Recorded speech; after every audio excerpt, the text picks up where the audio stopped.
আদিমকাল থেকেই পৃথিবীর মানুষকে মোহনীয় আবেশে কাছে টানছে লক্ষ কোটি বছরের পুরনো চাঁদ। অজস্র মানুষ কতই না স্বপ্ন দেখেছে চাঁদের দেশে পাড়ি জমাতে। প্রিয়জনেরা কথার ছলে কত শতবার চাঁদ হাতে এনে দিতে চেয়েছেন একে অপরকে, কিন্তু চাঁদ কখনো কাছে আসেনি, ধরাও দেয়নি। কিন্তু এবার সবার স্বপ্ন সত্যি হতে চলেছে। আমাদের পৃথিবীতে খোঁজ মিলেছে চাঁদের দেশের। অদ্ভুত সেই দেশে আজও ঘটছে জাদুময় সব ঘটনা। সেখানে গেলে যে কেউ খুব কাছ থেকে পাবেন চাঁদের ছোঁয়া। কিন্তু পৃথিবীর কোথায় রয়েছে এই আজব দেশ, এই নিয়ে বিস্তারিত জানাচ্ছেন পলাশ খান। দক্ষিণ আমেরিকার পশ্চিম উপকূলের দেশ ইকুয়েডর। এই দেশটির মাঝখান দিয়ে চলে গেছে বিষুবরেখা, যা পৃথিবীকে মাঝামাঝি থেকে উত্তর মেরু ও দক্ষিণ মেরুতে ভাগ করেছে। পৃথিবীর অন্যান্য এলাকার তুলনায় বিষুবরেখায় মাধ্যাকর্ষণ শক্তি তুলনামূলক কম থাকে। বিশ্বের 13টি দেশ পুরোপুরি বিষুবরেখার ওপর অবস্থিত। এর মধ্যে অন্যতম ইকুয়েডর। দেশটি বিষুবরেখার অন্যান্য এলাকা থেকে বেশ উঁচুও বটে। এই দেশের রাজধানী কুইটো শহরটি সমুদ্রপৃষ্ঠ থেকে প্রায় 2850 মিটার উঁচুতে অবস্থিত। এই উচ্চতার কারণেই বিশ্বের দ্বিতীয় সর্বোচ্চ উচ্চতার রাজধানী হিসেবে পরিচিত এটি। এমন ভৌগোলিক অবস্থার কারণেই এই দেশের মানুষের জীবনযাপন খুবই অদ্ভুত। প্রতিদিনই দেশটিতে ঘটে জাদুময় সব ঘটনা।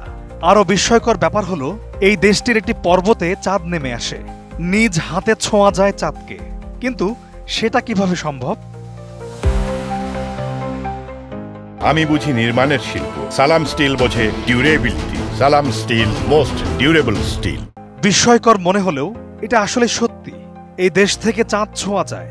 আর রহস্য করে বলা এই কথাটির ব্যাখ্যা হলো, পৃথিবীতে থাকা চাঁদের সবচেয়ে কাছের দেশ হচ্ছে ইকুয়েডর। বিশ্বের অন্যান্য স্থানের তুলনায় এই দেশটি মহাকাশের খুব কাছাকাছি। মানে পৃথিবীর সর্বোচ্চ পর্বতশৃঙ্গ মাউন্ট এভারেস্টের চূড়ার চেয়েও ইকুয়েডরের চিম্বোরাজো পর্বত চাঁদের বেশি কাছে।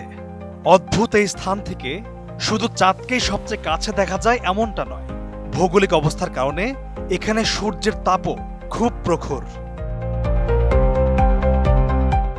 বিষুবরেখার উপর অবস্থিত হওয়ায় সারা বছর এখানে দিন ও রাতের দৈর্ঘ্য প্রায় সমান থাকে। অদ্ভুত ব্যাপার হলো, সূর্য সরাসরি এই দেশের ওপরে অবস্থান করে। এই দেশটির middle of the world city নামক স্থানে দুপুর 12টা বাজে কারো কোনো ছায়াই দেখা যায় না। মাটিতে কারো কোনো ছায়া দেখা যায় না। ইকুয়েডরে কাল্পনিক বিষুবরেখা চিহ্নিত করতে আজব একটি লাইন আঁকা আছে মাটিতে। পর্যটকদের কাছে এই জাদুর লাইনটি খুবই আকর্ষণীয়।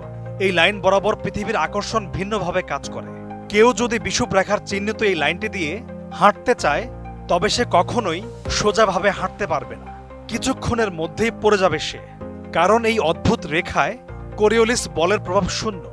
অর্থাৎ সোজাভাবে হাঁটতে গিয়ে দেহের ভারসাম্য রক্ষা করতে পারবে না কেউই। এছাড়া উত্তর মেরুতে পানির ঘূর্ণন হয় ঘড়ির কাঁটার ঠিক উল্টো দিকে। কিন্তু আজব ব্যাপার হলো, বিষুবরেখার এই অঞ্চলে বেসিনে পানি ছাড়লে সেটাতে কোনো ঘূর্ণন তৈরি হয় না, বরং তা কোনো ঘূর্ণন তৈরি না করেই পাইপ দিয়ে সরাসরি নিচে চলে যায় পানি।